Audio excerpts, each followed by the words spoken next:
கணவன் இறந்த உடனே பெலன் போயிடுச்சு. இன்னொரு வீட்டுக்கு போய் என்ன பண்ணுறாங்க, இந்த தன் வீட்டில் ராணியாக இருந்தவங்க இன்னொரு வீட்டில் சர்வெண்ட்டாக போய் வேலை செய்ய ஆரம்பித்தாங்க. தேவனுடைய பெலத்துக்காய் காத்திருக்கும் பொழுது அந்த வீட்டில் அந்த முதலாளி கண்களில் தயவு கிடச்சிது. இந்த பிள்ளை நல்லா படிச்சிருக்கு, நீ அம்மா சமையலாக்க வர? இல்லை, என் கணவன் இருந்துட்டான். சரி, வெயிட் பண்ண. அவங்க ஒரு ஆஃபீஸ்க்கு ஓப்பன் பண்ணுறாங்க. அந்த ஆஃபீஸுக்கு இந்த பிள்ளை வீட்டில் வந்து வேலை செய்கிற ஒரு நம்பிக்கை நிமித்தமாக அந்த பிள்ளையை அந்த ஆஃபீஸில் எடுத்துன்னு போயிட்டு ஒரு போஸ்டிங் கொடுத்து ஒரு வேலைக்கு கொடுக்குறாங்க. அந்த வேலை செய்கிறத பார்த்த உடனே அந்த முதலாளி வருமானம் வந்து இன்னொரு பிஸ்னஸ் ஆரம்பிக்கிறார். அப்போ அந்த பிஸ்னஸை ஆரம்பிச்சுட்டு அவர் என்ன பண்ணுறாரு, அதில் முக்கியத்துவத்தை கொடுக்கும் பொழுது இதை பார்த்து கொள்வதற்கு, இதை மேனேஜ்மெண்ட் பண்ணுவதற்கு முழு பொறுப்பையும் அந்த சகோதரி கைகளில் கொடுக்க ஆரம்பிக்கிறது. அல்லேலூயா. என் பெலன் பட்சி ஒரு சார்ந்திருந்தேன் போயிடுச்சு. ஐயோ, எங்கள் அண்ணன் தான் எனக்கு எல்லாம் உதவி. ஐயோ, எனக்கு இந்த தலைவர் ரொம்ப யூஸ்ஃபுல்லாக இருந்தார், இன்னைக்கு மறிச்சிட்டாரு. இன்னைக்கு அந்த முதலாளி எனக்கு ரொம்ப உதவியாக இருந்தார், இன்னைக்கு அவர் இல்லையே, நான் என்ன பண்ணுறது? ஆமென். அன்பு தேவ பிள்ளையே, இந்த உலகத்தில் இருக்கிற உன்னை பலன் நினச்சி கொண்டிருக்கிறது எதுவுமே நிரந்தரமற்றது. அல்லேலூயா. அது காலனில் போகிற ஒரு நாள் உன் கூட இருக்கும், ஒரு நாள் இல்லாமல் போகும். விசுவாசிக்கலாமேன்னு சொல்லுவேன். ஆனால் நேற்றும் இன்றும் என்றும் மாறாத தேவன் ஒருவரை விசுவாசிக்கலாமேன்னு சொல்லுவோமே. தேவ பலன் உன்னோடு இருக்கும் பொழுது எது மாறினாலும் சரி, தேவன் உன் கூட இருக்கிறார்னா தண்ணீரை திராட்சரசமாய் மாற்ற முடியும். கரங்களை தட்டி ஒரு ஆமென் சொல்லுவோமே.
எடுத்து வாசிப்போம். இந்த நாள் கர்த்தர் நம்மோடு பேசுகிற வார்த்தை. கைகளில் வேதத்தை எடுத்துக்கொள்ளுங்க. நீதிமொழிகள் 8ஆம் அதிகாரம் 19ஆம் வசனத்தை வாசிப்போம். பொன்னையும் தங்கத்தை பார்க்கிலும் என் பலன் நல்லது, சுத்த வெள்ளியை பார்க்கிலும் என் வருமானம் நல்லது. இன்னைக்கு கர்த்தர் நம்மோடு பேசுகிறார். பொன்னையும் தங்கத்தை பார்க்கிலும் என் பலன் நல்லது. அல்லேலூயா. இன்னைக்கு நம்ம யாரை சார்ந்திருக்கிறோன்னா தேவனை சார்ந்திருக்கிறோம். தேவனை சார்ந்து வாழுகிற நமக்கு தேவன் தான் பலன். ஒரு ஆமென் சொல்லுவோமே. அல்லேலூயா. நமக்கு யார் பலனாக இருக்கிறாரு? தேவ பலன் எப்படிப்பட்டது? வசனம் சொல்லுது, சுத்த வெள்ளியை பார்க்கிலும் என் வருமானம் நல்லது. அது என்னங்க, சுத்த வெள்ளியை பார்க்கிலும் என் வருமானம் நல்லது? ஏன் தேவன் இந்த வார்த்தையை நம்ம இடத்துல சொல்லணும்? தங்கம் விலை மதிக்க முடியாதது. வெள்ளி எதை குறிக்கும் அப்படின்னா பணத்தை குறிக்கும். அந்த காலத்தில் அநேக பணத்தை எதில் செஞ்சாங்கன்னா தங்கத்தை காட்டிலும் வெள்ளியில் செய்ய ஆரம்பித்தாங்க. அப்போ அந்த வெள்ளி பணம், வெள்ளி காசு, இப்போ தான் ரூபா நோட்டு. அந்த காலத்தில் பார்த்திங்கன்னா காயின்ஸு தான் நிறைய இருக்கும். அதில் நிறைய உலகங்களில் வரும், ஐபோனில் வரும். அதில் வெள்ளிக்கு வந்து ஒரு தனி மகத்துவம் உண்டு. அநேக ராஜாக்களின் முகங்கள் அதில் பொறிக்கப்பட்டிருக்கும். அந்த காலத்தில் ரோம் நகரில், எகிப்து தேசங்களில், இஸ்ரேல் தேசங்களில் நாணயங்கள்லாம் பார்த்திங்கன்னா வெள்ளி காயினில் இருக்கும். அப்போ அங்கே வெள்ளி 1 கிராம் 2 கிராமுக்கு கணக்கில், அதில் பொறிக்கப்பட்டிருக்கிற விலைக்கு தான். இப்போ 5 ரூபா. இப்போ இந்தியன் கவர்மெண்ட்டில் ஒரு காரியத்தை கடந்த மாதத்தில் வெளியிட்டாங்க. என்னென்னா 5 ரூபா காயின்ஸ் இருக்குது பார்த்திங்களா, அந்த காயின்ஸு செலவழிக்கிறது எவ்வளோன்னா 7 ரூபாய்க்கு செலவழிக்கிறாங்கண்ணா. ஆனால் அதுக்கு மதிப்பு எவ்வளோ கொடுத்துருக்காங்க? 5 ரூபா. அதற்கு மதிப்பீடு கம்மி, ஆனால் அதுக்கு செலவு ஜாஸ்தி. ஆனால் நம்ம 500 ரூபா நோட்டு இருக்குது பார்த்தீங்களா, அந்த பேப்பருக்கு செலவிடுறது எவ்வளோ சொல்லுங்கள் பார்க்கலாம்? 1.25 ரூபா. இந்தியாவோட காஸ்ட் எவ்வளோ? ₹1.75 தான் செலவிடுறாங்க. ஆனால் அதுக்கு மதிப்பு எவ்வளோ? இப்போ கவர்மெண்ட் செலவிடுறதுக்காக மதிப்பா இல்லை அதற்கு அதில் பொறிக்கப்பட்டதுக்காக விலையா? அது மாதிரி வீட்டு பத்திரங்கள்லாம் எடுத்திங்கன்னா வீட்டு பத்திரங்களில் 10 ரூபாய் 20 ரூபா இருக்கும், சில இதில் 500 ரூபா கூட இருக்கும். ஆனால் அந்த பத்திரங்கள் முக்கியம் இல்லை, அதில் எழுதப்பட்ட வார்த்தைகள் தான் முக்கியம். விசுவாசிக்கலாமேன்னு சொல்லுவேமே. எத்தனையோ காலகட்டங்களில் ஒரு 10 ரூபாய் 20 ரூபா 100 ரூபா பத்திரத்தில் எழுதி வச்சுருப்பாங்க. இன்றைக்கி அதோட பத்திரத்தோட வேல்யூ பார்த்திங்கன்னா கோடிக்கணக்காக இருக்கும். அப்போ பத்திரத்துக்கு வேல்யூ கிடையாது, அதில் இருக்கிற விஷயங்கள் தான் வேல்யூ. அதான் தேவன் சொல்லுகிற அந்த காலத்தில் வெள்ளி பணத்தை காட்டிலும் அதில் இருக்கிற மதிப்பை காட்டிலும் என்னை சார்ந்திருக்கிற யார் யார் தேவனை சார்ந்திருக்கிறாங்களோ அவங்க வாழ்க்கை மேலானது. விசுவாசிக்கலாமேன்னு சொல்லுமே. அல்லேலூயா. அதான் வசனம் சொல்லு, பொன்னையும் தங்கத்தை பார்க்கிலும் என் பலன் நல்லது. இன்னைக்கு இந்த உலகத்தில் எதை பார்த்து வாழுகிறோம், எதை சார்ந்து வாழுகிறோம், எதை நோக்கி வாழுகிறோம்னா பணம் தான். பணம் வாழ்க்கை இல்லைன்னா நம்ம வாழ்க்கை ஜீரோ. உண்மைதான். ஒரு மனிதனுக்கு வருமானம் இருக்குன்னா, அது நிலையான வருமானம் இருக்குன்னா, அந்த வாழ்க்கையில் அந்த குடும்பங்கள் அவன் மதிக்கப்படத்தக்கவனாக இருப்பான். அவனுக்கு அதிகமாய் பணம் இருக்குன்னா, அவன் தேவைக்கு அதிகமாய் பணம் இருக்குன்னா, அவன் அந்த தேசத்தில் எல்லாராலும் என்ன பண்ணப்பட்டவனாக இருப்பான், போற்றப்பட்டவனாக இருப்பான். இந்த உலகத்தில் எல்லாம் பார்க்கிறது பணம் பணம் பணம். சொந்தக்காரங்க கூட பணம் இருந்தால் தான் என்ன பண்ணுவாங்க, உங்களை தேடியே வருவாங்க, விசாரிப்பாங்க. பணம் இருக்கிற நபருக்கு உடம்பு சரியில்லைன்னா பாருங்களேன், தெரிஞ்சவன் தெரியாதவன்லாம் கால் பண்ணி நல்லா இருக்கீங்களா, உங்களை பற்றி விசாரித்தேன், பலவீனப்பட்டீங்கன்னு நினச்சேனே. அதெல்லாம் என்ன அர்த்தம்? சும்மா இந்த டைமில் கொஞ்சம் விசாரித்து வச்சா அவர் நல்லா இருந்தால் என்ன பண்ணுவார், கவனிப்பார். எனக்கு தெரிஞ்ச ஒரு போதகர் இப்போ இறந்துட்டார். அந்த போதகருக்கு சார்லஸ் சந்திரபோஸ்னு ஒரு பாஸ்டர் இறந்துட்டார் கடந்த வருடங்களில். ஆனால் அவர் இருக்கும்பொழுது என்ன பண்ணார்னா, அவர் நல்ல ஃபாரினில் ஊழியம் பண்ணிவிட்டு ஊழியக்காரங்களுக்கு நிறைய என்ன பண்ணுவார். இப்போ ஒரு மீட்டிங் இப்போ நடத்துகிறேன்னா ஸ்டேஜில் ஒரு 20 சேர் போட்டு 20 ஊழியக்காரங்க உட்காந்துருப்பாங்க. 20 ஊழியக்காரங்க அவர் ஜபத்துக்கு வராங்களா இல்லை, போகும்போது என்ன பண்ணுவார், நல்ல சாப்பாடு வாங்கி கொடுத்து போகும்போது எல்லாருக்கும் காணிக்க கொடுப்பார். ஃபாரின்லேருந்து சென்ட்டு வாட்சஸ் வாங்கிட்டு வந்து கொடுப்பார். ஒரு ஹெல்ப்புன்னு கேட்டால் போதும், உடனே அவங்க தேவைகளுக்கு ஒரு 10 20 50,000 ரூபா கிட்ட கொடுப்பார். அப்படிப்பட்ட ஒரு நல்ல ஒரு தெய்வ மனிதன். அவர் இடையில ஒரு உடம்பு சரியில்லை. விஷயத்தை கேட்ட உடனே ஒரு பாஸ்டர் சொல்கிறார், ஐயோ முதல்ல அவருக்கு கால் பண்ணி என்ன பண்ணணும், விசாரிக்கணும். பரவாயில்லையே, விசாரிக்கிறதுக்கு அவ்வளோ தூரம் இருக்கு. நான் கேட்டேன், அவன் நல்லா தெரிஞ்ச பாஸ்டரா? இல்லை அவரை பற்றி கேள்விப்பட்டேன், நல்லா என்ன பண்ணுவார், உதவி செய்வார்னா. அவர்கிட்ட பேசுகிறதுக்கு ஒரு வாய்ப்பு கிடைக்கல. இப்போ நான் விசாரித்தேன்னா அவர்கிட்ட என்ன இருக்கும், நம்ம மேலே ஒரு இறக்கமாக இருக்கும், நல்லா ஆகிட்டார், என்ன பண்ணுவார், நமக்கு கொஞ்சம் ஹெல்ப் பண்ணுவார்ல, சர்ச்சுக்கு மேலே கட்டணும் அப்படின்னா. அப்போ உண்மையாக என்ன பண்ணல, ஒருத்தர் விசாரிப்பதற்கு உண்மையான இருதயம் இல்லை, ஏதோ ஒரு தேவை, பணம். ஆனால் தெய்வம் இன்றைக்கி முன்பு உலகத்தில் ஓடுறது எல்லாம் சொந்த பிள்ளைகள் கூட நம்மளை மதிக்கணும்னா, இன்றைக்கி 55 வயசுக்கு மேலே ஒரு தாய் தகப்பனை மதிக்குதுன்னா அதெல்லாம் வேறு விஷயம். 100ல் ஒருத்தர் தான் உண்மையாக மதிப்பாங்க. மீதி இருக்கிற பிள்ளைங்க அப்பா அம்மா கிட்ட வருமானம் இல்லைன்னா நீங்கள் செல்லா காசு கூட பிரயோஜனம் இல்லை, ஓரமாக உட்காந்து உனக்கு போடுறதே தண்ட சோறுன்னு சொல்லும் பிள்ளை. மருமக இன்னும் சொல்லும். ஆனால் அதே தாய் தகப்பனுக்கு 1000 ரூபாய் பின்ஷன் மட்டுமே, முதியோர் இல்லம் பின்ஷனு. அந்த பின்ஷன் வர 5 நாளுக்கு நல்ல மரியாதை இருக்கும், திருப்பியும் போயிடும். ஒரு 10,000 ரூபாய் 5,000 ரூபாய் வருமானம் வரட்டுமே, பின்ஷன் வரட்டுமே, அந்த தாய்க்கு தாய் தகப்பனுக்கு வாழ்நாள் முழுவதும் ஒரு மரியாதை இருக்கும். ஏன்னா அந்த பென்ஷனில் எனக்கு ஒரு 500 ரூபா தருவார், எனக்கு 1000 ரூபா தருவார். எங்கள் வீட்டில் தான் இருக்கணும், நீங்கள் எங்கள் வீட்டில் தான் தங்கணும், நான் உங்களுக்கு சாப்பாடு போடுறேன். ஏன்னா இதெல்லாம் இருக்கணும். உண்மைதான், இதெல்லாம் உலகத்தில் இதெல்லாம் இருந்தால் தான். ஆனால் தேவனை சார்ந்து வாழ்கிறவர் நம்ம இயேசு சாதாரண மனிதன் அல்ல, தெரிஞ்சுக்குங்க. சாதாரண தேவனும் கிடையாது. அவர் இந்த உலகத்தில் வாழும் பொழுதே, இந்த 33 ஆண்டுகள் வாழும் பொழுதே உலகத்தை திருப்பி போட்டவர். அல்லேலூயா. அவர் நினைச்ச தண்ணீரை திராட்சரசமாக மாற்றினார். நம்மளாம் என்ன பண்ணுவோம், கல்யாணத்தில் திராட்சரசம் இல்லை, உங்ககிட்ட கட்டுக்க நல்ல பணம் இருக்குது, அக்கௌண்ட்டில் பணம் இருக்குன்னா உடனே சொல்லுவேன், எனக்கு தெரிஞ்ச அந்த ஹோட்டலில் போடு, இந்த ஹோட்டலில் போடு, இருக்கிற எவ்வளோ செலவானாலும் பரவாயில்ல, நம்ம அதானே சொல்லுவோம். கையில் காசு இருக்குது, ஆனால் ஒரு குறை இருக்குது, பிரியாணியில் சாப்பாடு, ஒரு கடைசியாக வந்த முக்கியமான ஆளுக்கு சாப்பாடு இல்லை, உடனே நம்ம என்ன சொல்லுவோம், சொல்லுங்களேன், எவ்வளோ செலவானா பரவாயில்ல, போய் முதல்ல என்ன பண்ணு, அந்த ஹோட்டலில் இந்த ஹோட்டலில் வாங்கிட்டு வந்து என்ன பண்ணு, வந்தவங்களை நிரப்பு.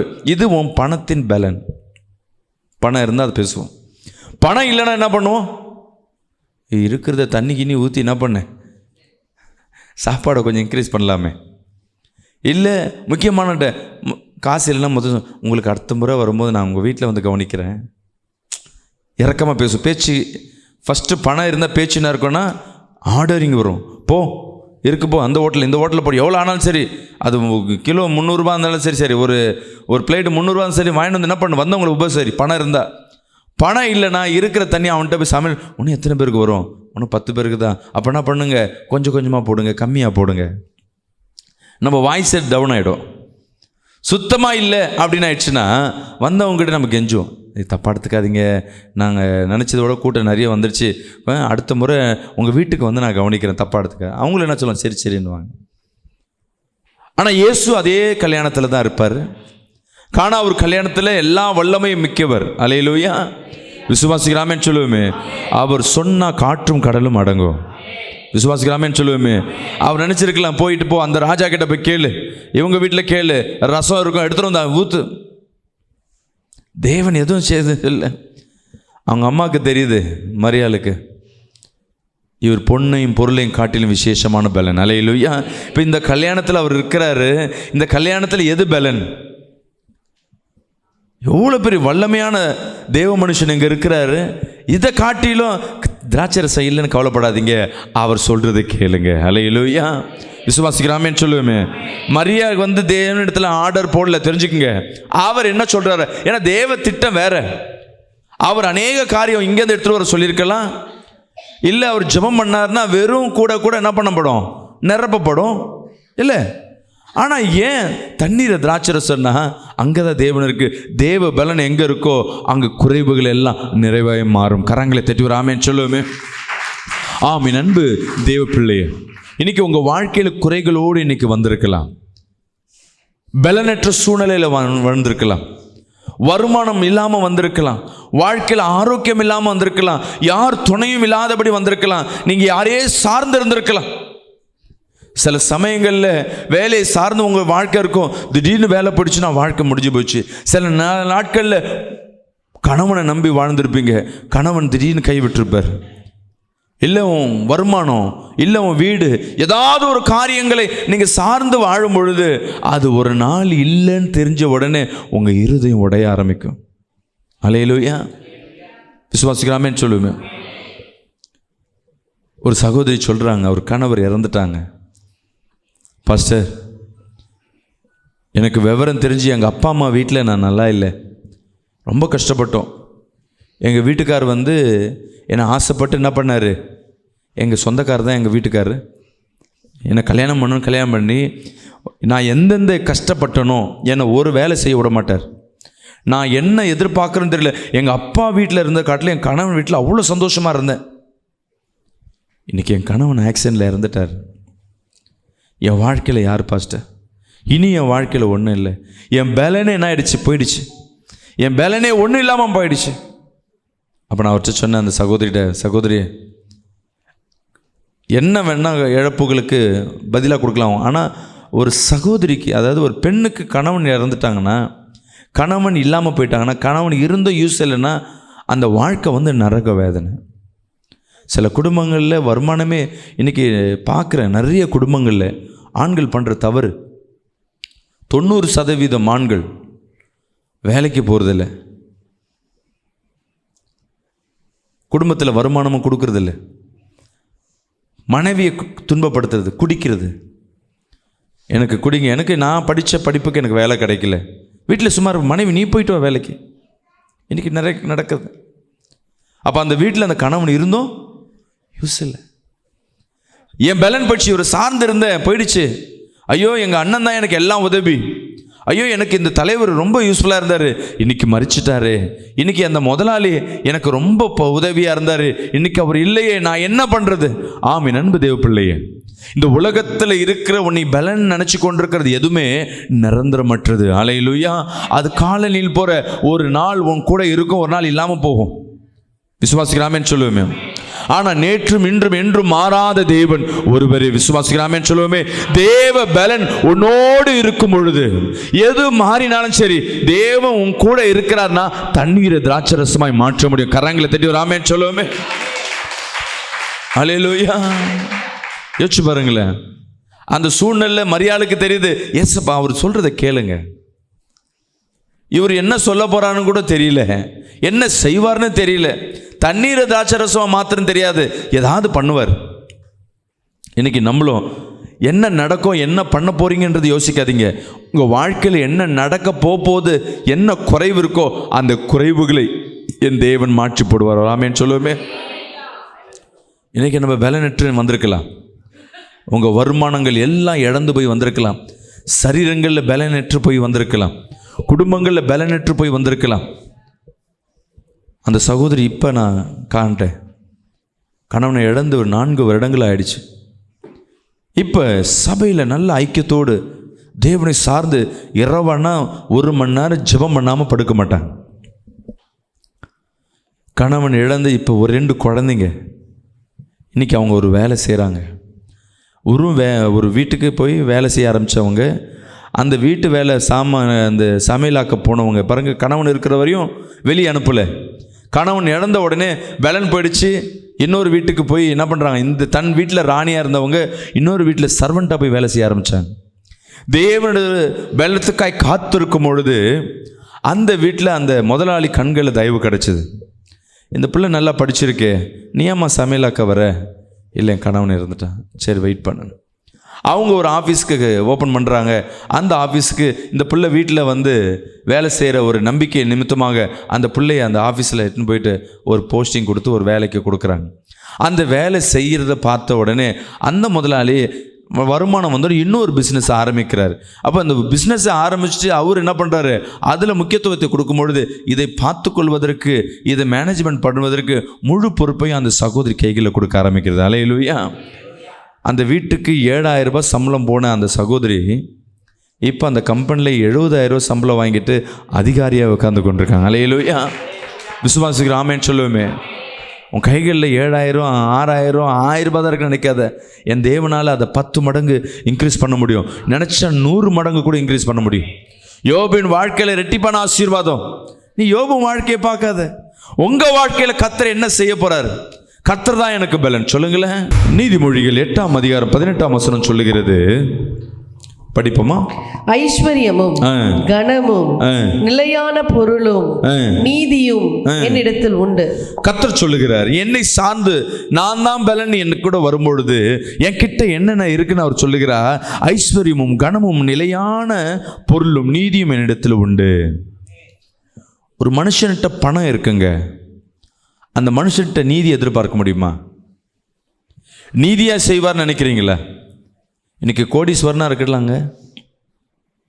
இன்றைக்கி அம்பானி வீடு பணம் கோடி, கல்யாணத்துக்கு பார்த்தீங்கன்னா ஐயோ எத்தனையோ கோடி. பீடாவில் தங்கத்தை வச்சு கொடுக்குறாங்க. அல்லேலூயா. ஒரு பீடாவோட மதிப்பு 45,000 ரூபா. அவங்க கணக்கு அதெல்லாம் வரவங்களுக்கு இலவசமாக கொடுத்துன்னு இருக்காங்க. அவன் நீதியில் நடக்கிறான்னு பார்க்குறீங்களா? அந்த பணம் எங்கேருந்து வந்தது? கவர்மெண்ட்டில் வருகிற ஒரு இடத்த ஒரு கம்பெனியை வாங்குவான். அந்த கம்பெனி லோனில் எடுப்பாங்க. எவ்வளோ லோன் தெரியுங்களா? நம்மளுக்கு ஒரு 1 லட்சம் ரோடில் 2 லட்சம் லோனுன்னா எனக்கு இதை கூட அது கூடன்னு கேட்டுனுப்பாங்க. ஷூரிட்டி இருக்கா, அது இருக்கான்னு. ஆனால் இவனுக்கு அரசியல்வாதிட்ட பணத்தை கொடுத்துட்டு லோனை வந்து ஒரு 600 கோடி, சரி 6,000 கோடி 5,000 கோடி லோன் எடுத்துருவாங்க. கொஞ்ச நாள் லாஸில் விட்டு என்னால் இதை பண்ண முடியலன்ட்டு அந்த கம்பெனியை விட்டுட்டு வேற ஒரு கம்பெனி போயிடுவாங்க. இப்போ கவர்மெண்ட் என்ன பண்ணும் பாருங்கள், 6,000 ரூபாய்க்கு கடனுக்கு வாங்கி அந்த கம்பெனி நடத்தின அந்த கம்பெனியை இவன் போனதுக்கப்புறம் அதை என்ன பண்ண நடத்த முடியாமல் அந்த பணத்தை ரிக்கவர் பண்ணுறதுக்கு திருப்பியும் கவர்மெண்ட்டு காசை கொடுத்து அதை ஏலத்தில் விட சொல்லுவாங்க. அதோட மதிப்பு எவ்வளோ? 6,000 கோடி. அந்த 6,000 கோடி யாரோட பணம்? நம்ம வரி பணம். மீண்டும் என்ன பண்ணுவாங்க, அது ஏலத்தில் போட்டு 6,000 கோடி வர இடத்துல 800 கோடி தான் வருதுன்னு சொல்லிட்டு வாங்க யாரும் இல்லைன்ட்டு அந்த 800 கோடி யார் வாங்குவா தெரியுங்களா? அதே அம்பானி குடும்பம் அவங்க பையன் பேரில் வாங்குவாங்க. விற்றது யார்? அப்பனா இருக்கும், வாங்குறது பையன். இவங்க விற்றுதுன்னா நஷ்டம்னு சொல்லி 6,000 கோடிக்கு நஷ்டப்பட்டவங்க திருப்பி அதே கம்பெனி அவனே வாங்குறான். இதில் ஏமாறுறது யார்? ஏமாத்துறது யார்? யார் பணம்? அவன் நீதியாக வாழ்ந்தானே? நம்ம பார்ப்போம், அப்பா அவன் கார் யூஸ் பண்ணுற, அவன் போட்டிருக்க வாட்சி 5 கோடியா, அவன் வச்சுருக்க கார் 10 கோடியா, இதை தான் பேசிகிட்டு இருப்போம். அது நம்ம பணம். நீதியாக வாழலை. ஆனால் தேவன் சொல்லுகிறார், ஐஸ்வர்யம், கனம், மகிமை தேவனை சார்ந்து வாழுகிற என் அன்பு ஜனமே, தேவனை சாழும் பொழுது யார் யார் தேவனை நம்பி இருக்கிறாங்களோ பணம் மட்டுமல்ல, கனமும் மகிமை. நீ ரோட்டில் நடக்கும்போது உன் குடும்பத்தில் உன் பிள்ளைகள் உனக்கு மதிப்பு கொடுக்கும். ஒரு ஆமென் சொல்லுவோமே. உன் பிள்ளைகள் உன்னை பார்த்து விஷ் பண்ணுவாங்க. இன்னைக்கு குடும்பங்களில் தன் மனைவி தன்னை சிநேகிக்கிறதில்ல, மனைவி எனக்கு மரியாதை கொடுக்கல. அநேக கணவர் சொல்லுவாங்க, மனைவி சொல்ல, என் கணவன் என்ன ஒரு பொருள் என்ன சொல்ற, ஒரு கால் தூசி கூட என்ன மதிக்கிறது இல்லை, வெறும் சமைச்சு போட தான் என்ன வச்சிருக்கிறார், மதிப்பில்லை. பிள்ளைங்க மதிக்கிறதுல, பிள்ளை என் பேச்சே கேட்கறதில்ல பாஸ்டர், என் பிள்ளைக்கா ஜெபம் பண்ணுங்க, என் பிள்ளைக்கா ஜெபம் பண்ணுங்க, இதே தான் சொல்லி கொண்டிருப்பாங்க. அல்லேலூயா. ஆனா தேவனை சார்ந்து வாழும் பொழுது உன் குடும்பம் உன் கூட இருக்கும். விசுவாசிக்கிறாமே சொல்லுவோமே. யார் உன்னை விட்டு போனாலும் சரி, தேவனை மட்டும் விட்டுறாதீங்க, தேவன் தான் எனக்கு பலன். விசுவாசிக்கிறாமே சொல்லுவோமே. இன்னைக்கு நம்ம வேதத்தில் சில பேரை பார்ப்போம், தேவனை சார்ந்து வாழும் பொழுது தேவன் எப்படிப்பட்ட பலனை நமக்காய் கொடுக்கிறார். அல்லேலூயா. படிங்க, ஆதியாகமம் 26ஆம் அதிகாரம் 12ஆம் வசனத்தை வாசிப்போம். எப்படிப்பட்ட தேவ பலனை நம்ம பெற்றுக்கொள்வது? ஈசாக்கு அந்த தேசத்தில் விதை விதைத்தான். அந்த தேசத்தில் விதை விதைத்தான். கர்த்தர் அவனை ஆசீர்வதித்ததினால் அந்த வருஷத்தில் 100 மடங்கு பலன் அடைந்தான். இங்க பாருங்க, ஈசாக்கு விதை வச்சானா அந்த தேசத்துல 100 மடங்கு. எப்படி 100 மடங்கு? யாரோட தேசம்? அவன் தேசம் நினைக்கிறீங்களா? தேவன் சொன்ன இடத்துக்கு போகிறான். அந்த இடத்துல போனால் தன் மனைவிக்கு பிரச்சனை, அவனுக்கு பிரச்சனைன்னு தெரியுது, சுத்த பிரச்சனை இருக்குது. ஆனால் இருந்தாலும் ஈசாக்கு தேவன் சொல்லிட்டார், வேறு வழியே இல்லை, அந்த தேசத்துக்கு போகிறான். விசுவாசிக்கிறாமேன்னு சொல்லுவேமே. சரி, இந்த தேசத்தில் நிலையாக இருக்க போகிறான்? இல்லை, டெம்பரவரி தான் இருக்க போகிறான். ஆனால் இருந்தாலும் தேவன் சொல்லிட்டார், இந்த தேசத்தில் நான் அமர போகிறேன். எப்பப்ப தேவ பலன் உங்க வாழ்க்கையில நிலையாய் நிற்கும்னா, தேவன் சொல்ற வார்த்தைக்கு எந்த மனிதன் கீழ்ப்படுகிறானோ, தேவன் சொல்லும் பொழுது எப்பா இந்த பாவத்தை விட்டுடு. நீங்க உங்க பிள்ளைகிட்ட சொல்லுங்களேன், மொபைலை யூஸ் பண்ணாத. பெற்றோருக்கு தெரியும் அந்த மொபைல் அவன் வாழ்க்கையை அழிக்கும்னு, அந்த பிள்ளை எடுத்துக்காது. அப்படி அந்த பிள்ளை விடுதுன்னா அந்த பிள்ளை பெரிய என்ன பண்ணுது, தியாகம் பண்ணது போல, உனக்காக நான் டிவி பார்க்கலப்பா, நீ படிக்க சொன்ன அதனால நான் என்ன பண்ணல, டிவி பார்க்கல, மொபைல் எடுக்கல. நம்ம சொல்லுவோம் படிக்கிறல 2 மணி நேரம் மொபைல் எடுக்காது. தேவ வார்த்தை கேட்கும் பொழுது சில நேரங்களில் தோல்வி விட்டுறது போல இருக்கும், சில நேரங்களில் அவமானப்படுறது போல இருக்கும், சில நேரங்களில் இதெல்லாம் ஒரு வாழ்க்கையான்னு காணப்படும். அம்மாவா இல்லையா? அல்லேலூயா. ஆனா ஈசாக்கு அந்த தேசத்துல விதைக்கிறான். பரவாயில்ல, நான் இந்த தேசத்துல எத்தனை நாள் இருப்பனோ இல்லையோ, ஆனா தேவன் வந்துட்டார், ஆனா என் கடமையை செய்யறேன். விசுவாசிக்கிறாமேன்னு சொல்லுவேன்.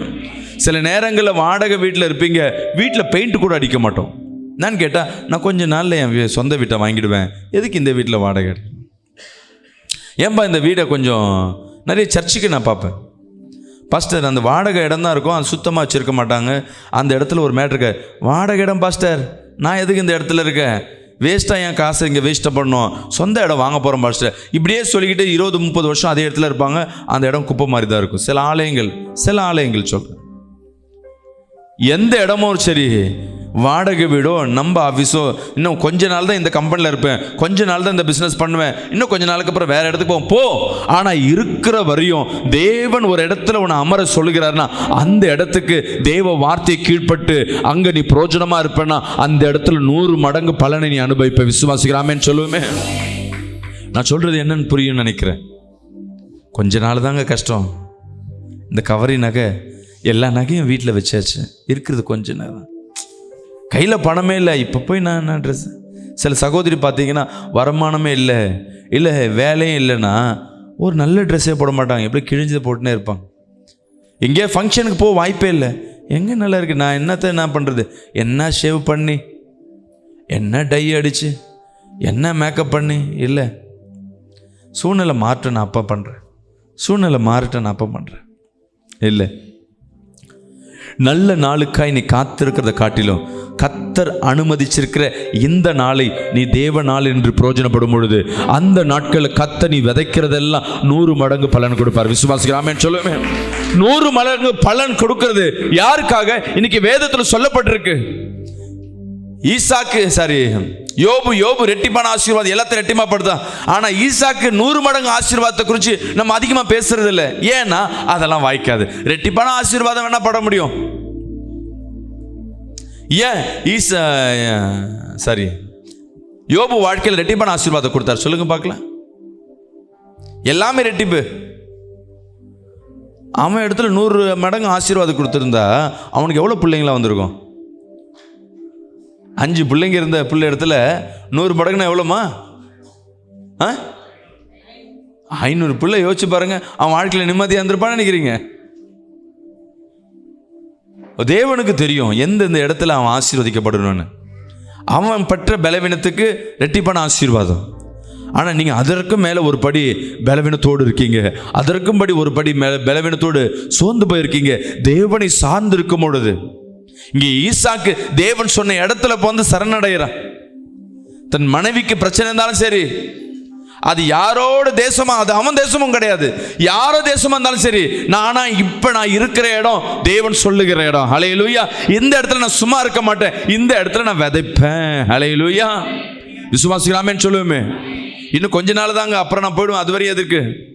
இருக்கிற இடத்துல நீ கொஞ்ச நாள் வேலை செஞ்சாலும் அந்த இடத்த நீ விசேஷமாக விற்கும் பொழுது 100 மடங்கான ஆசீர்வாதத்தை நீ பெற்றுக்கொள்வாய். கரங்களை தட்டி ஒரு ஆமென் சொல்லுவோமே. அல்லேலூயா. தேவனை சார்ந்து இன்னைக்கு வந்திருக்கிற என் அன்பு ஜனமே, இன்னைக்கு நீங்க தெரிஞ்சுக்கொள்ள வேண்டிய விஷயம், இருக்கிற எந்த இடத்த தேவன் நமக்கு அனுமதிச்சிருக்கிறாரோ அந்த இடத்துல உங்க முழு பலனை நீங்க போடும் பொழுது கர்த்தர் தன்னுடைய பலனை வெளிப்படுத்துகிறவராக இருக்கிறார். அல்லேலூயா. விசுவாசிக்கிறாமேன்னு சொல்லுமே. ஈசாக்கு அந்த தேசத்தில் விதைத்தான், கர்த்தர் அவனை ஆசீர்வதித்தார். அந்த வருஷம் 100 மடங்கு பலனை அடைந்தான். தேவன் அவனை விதைக்க சொல்லல, தேவன் அந்த தேசத்தில் இருக்கதான் சொன்னார். ஆனா அந்த தேசத்தில் அவன் அதை என்ன பண்றான்? தேவன் வச்ச அந்த தேசத்தில் அனுப்பின அந்த தேசத்தில் நான் சும்மா இருக்கக்கூடாது, நான் அறுவடை செய்வேன். தேவன் பார்க்கிற, நான் சொன்ன வேலை வேற, நீ செய்கிறது என்ன இருக்கு, ஒரு படி மேலான இருக்கு. அதனால உன் கையின் பிரியாசத்தை நான் ஆசீர்வதிக்கிறேன். இப்போ இருக்கிற உங்கள் குடும்ப வாழ்க்கை கூட நெருக்கமாக இருக்கலாம், வாழ பிரியம் இல்லாதபடி இருக்கலாம். ஏண்டா இந்த கல்யாணம், எனக்கு இந்த வாழ்க்கை, எதற்கு எனக்கு குடும்பம் அப்படின்னு நீங்கள் திகைச்சு போய் வந்திருக்கலாம். இல்லை, இது தேவன் அனுமதித்து வருகிற வாழ்க்கை. அல்லேலூயா. தேவன் உங்கள் வாழ்க்கையில் இடைப்படுகிறார்னா வருகிற ஒவ்வொரு வாழ்க்கை நடக்கிற ஒவ்வொரு இன்சிடென்ட்டும் அது தேவனால் அனுமதிக்கப்பட்டவைகள். ஒரு ஆமென் சொல்லுவோமே.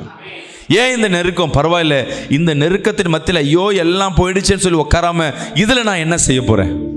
இந்த நெருக்கத்தின் மத்தியில் என் பாதைகள் எப்படியா இருக்கும்?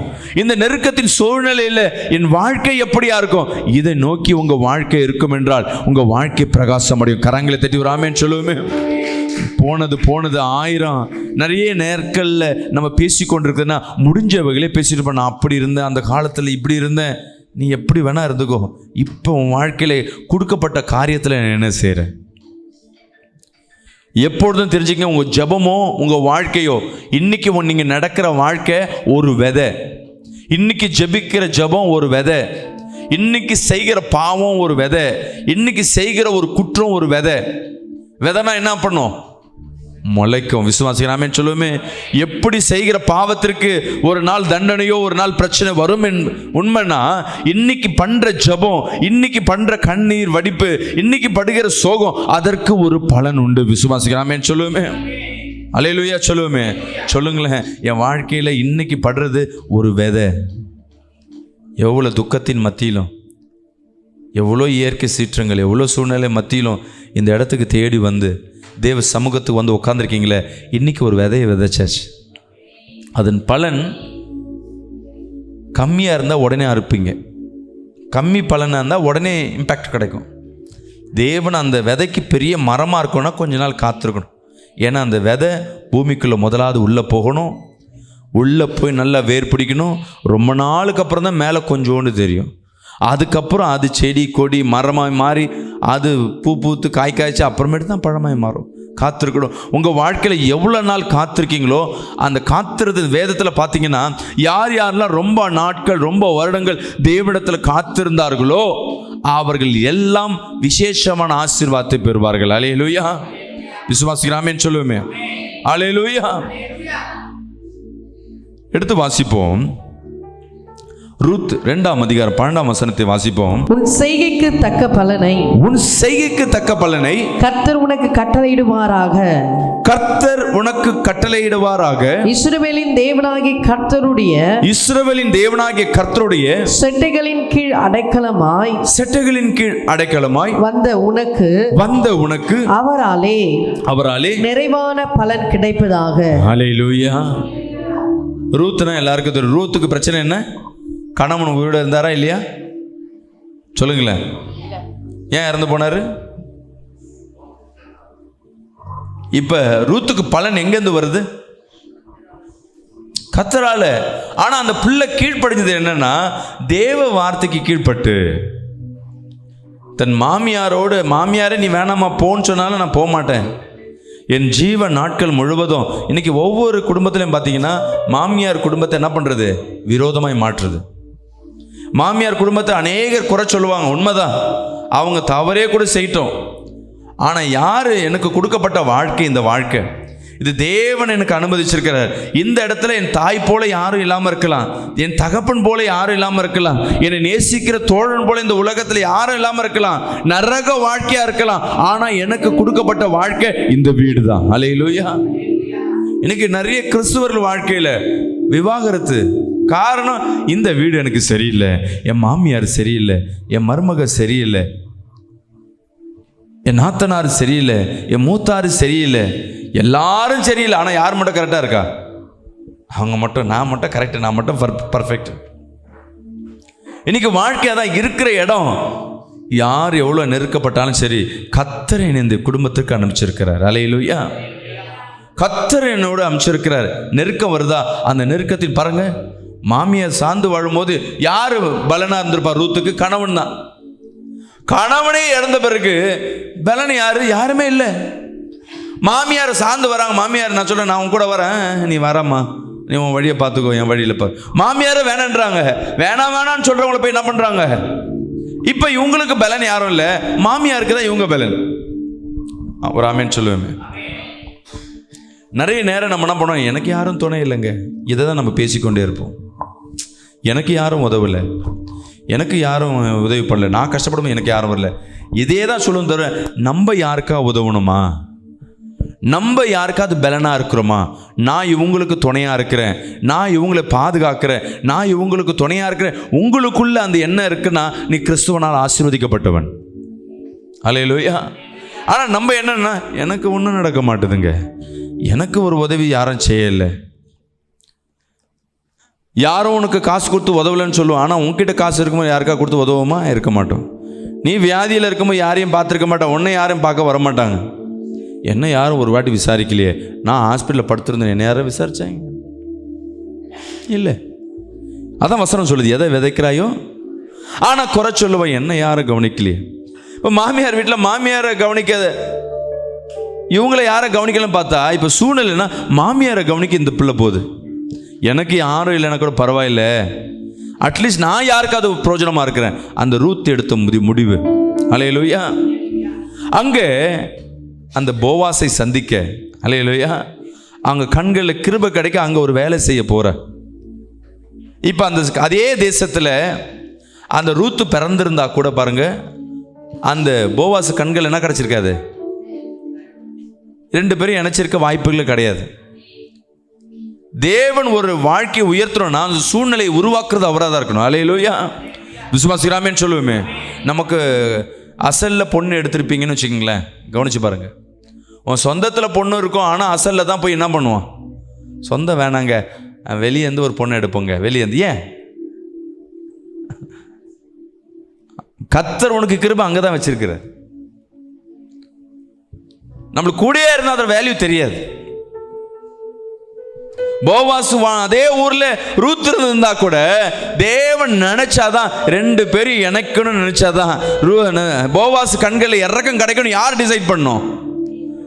தேவன் டிசைட் பண்ணும். அப்போ தேவன் டிசைட் பண்ணாதான் அந்த ஊர்ல அங்க பஞ்சம் பிழைக்க வந்த அந்த பிள்ளை எங்கேயாவது துணிக்க விழுமா, ஏதாவது சிதறி கிடக்குமா, அதை எடுத்து வாழ நினைச்ச அதே குடும்பத்துல, ஆனா அந்த இடத்துல ராணியாய் மாறணும்னா அது தேவன் நினைக்கணும். விசுவாசிக்கிறாமேன்னு சொல்லுவோமே. அப்ப தேவன் நினைக்கணும்னா தேவனோட பலன் உங்க வாழ்க்கையில இருக்கணும். விசுவாசிக்கிறாமேன்னு சொல்லுவோமே. தேவன் தான் எனக்கு அடைக்கலம் சொல்லுங்களேன். தேவன் எனக்கு அடைக்கலம் சொல்லிட்டு நீங்க மற்றவங்களுக்கு தொந்தரவா இருக்கக்கூடாது. எனக்கு யாரும் அடைக்கலம் இல்லைங்க, இருக்கல பரவாயில்ல, உனக்கு யாரும் அடைக்கல, உனக்கு தேவன் இருக்கிறார்ல, தேவன் உன்னோடு இருக்கிறார்னா நீங்க யாருக்காவது அடைக்கலமா இருக்கணும். உங்க அடைக்கலத்துல யாராவது சார்ந்து இருக்கணும். அது உங்க மைண்ட்ல இன்னைக்கு ஏத்திக்குங்க. என்ன சார்ந்து யார் இருக்கிற கொஞ்சம் யோசிச்சு பாருங்க. நான் இல்லைன்னா யார் கஷ்டப்படுவா? ஒரு குடும்பம், ஒரு ஜீவன் நீ இல்லைன்னா கஷ்டப்படுதுன்னா பாசம் வேற, பாசம் வேற. அண்ணன் தம்பி பிள்ளை பாசம்ன்றது வேற, கணவன் பாசம்ன்றது வேற. நான் இல்லைன்னா எப்படி, சில கணவன் சொல்லுவாங்க, நான் இல்லைன்னா என் மனைவி என்ன பண்ணுவாங்க? உண்மையாக குடும்பத்தை நேசிக்கிற ஒவ்வொரு கணவனும் வயது முதிரும் பொழுது யோசிப்பாங்க, என் மனைவி ரொம்ப கஷ்டப்படுவாங்களே. உடம்பு சரியில்லைன்னா ஒரு சகோதரர் சொல்கிறாரு, நான் இப்போ தான் எனக்கு குழந்தை பிறந்திருக்கு, எனக்கு எதாவது ஆயிடுச்சுன்னா என் மனைவி என் பிள்ளைங்க கஷ்டப்படுவாங்க. அப்போ அவருக்கு தெரியுது என்னை சார்ந்து தான் என் பிள்ளை குடும்பம் இருக்குது. அல்லேலூயா. சண்டைகள் வரும், பிரச்சனைகள் வரும், ஆனால் யாரை பிரிஞ்சு போக மாட்டேன். அல்லேலூயா. ஏன்னா தேவ பலன் இருக்குது. உங்களுக்குள்ள ஒரு நம்பிக்கை இருக்கணும், நான் யாருக்காவது பலனாக இருக்கிறேன்னா. ரூத் டிசைட் பண்ணிட்டாங்க, யாரும் இல்லை, கணவன் போயிடுச்சு, எல்லா குடும்பம் போயிடுச்சு, பெற்றோர் குடும்பம் போயிடுச்சு. ஆனால் ரூத் டிசைட் பண்றாங்க, நான் யாருக்காவது பலனா இருக்கேன், எனக்கு யாருமே பலன் இல்லை, பரவாயில்ல, எனக்கு கர்த்தர் பலனா இருக்கிற. விசுவாசிக்கலாமே சொல்லுவேன். நான் யாருக்காவது பலனா இருக்குன்னு சொல்லி தன் மாமியாருக்கு அவங்க பலனா போய் நிற்கிறாங்க. இன்னைக்கு உங்க வாழ்க்கையில் தேவ பலன் இருக்கணும்னா நீங்க டிசைட் பண்ற ஒரு காரியம், நான் யாருக்காவது பலனா இருக்கணும். எனக்கு பலன் யாரு சொல்லுங்க? ஏசப்பா. அப்போ என்னோட தேவன் இருக்கும்போது நான் சும்மா இருக்கலாமா? என் கூட தேவன் இருக்கிறார், நான் இந்த அம்மாவுக்கு நான் சப்போர்ட் பண்ணுறேன், என் மாமியாருக்கு நான் சப்போர்ட் பண்ணுறேன், என் சகோதரனுக்கு நான் சப்போர்ட் பண்ணுறேன், என் பிள்ளைக்கு நான் பலனாக இருக்கிறேன். நீங்கள் இல்லைன்னா ஐயோ அந்த இடத்த ஃபுல் பண்ணுறதுக்கு அவருக்கு தவிக்கிறாங்கன்னா தான் உங்கள் பலன் அங்கே இருக்குன்னு அர்த்தம். என் பிள்ளைய அவங்க தாங்க பார்த்துப்பாங்க, நான் வேலைக்கு போனால் அவங்க தாங்க பார்த்துப்பாங்க, அது பலன்.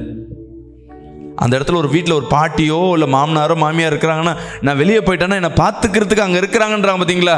அவங்களால வருமானம் ஒன்றும் இல்லை, ஆனால் பாதுகாப்பு என்ற ஒரு பலனை அவங்க கொடுத்து கொண்டிருப்பாங்க. அல்லேலூயா.